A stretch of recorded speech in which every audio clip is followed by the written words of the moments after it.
মাশাআল্লাহ আমার গাছে লুব্বা আল্লাহ দিল, আল্লাহর অশেষ রহমত। এই যে আল্লাহর অশেষ রহমত, আমার গাছে লুব্বা হয়েছে।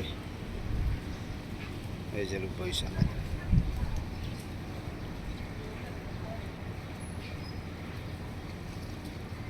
এই প্রথম ছাদে চাষ করা হয়েছে, এই যে ছাদে লাগানো হয়েছে।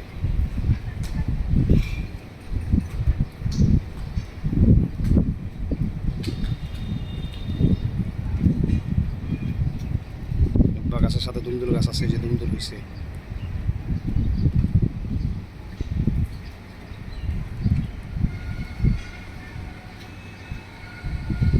আবার হাসনা হেনা ফুল গাছ, এই যে হাসনা হেনা ফুল গাছ।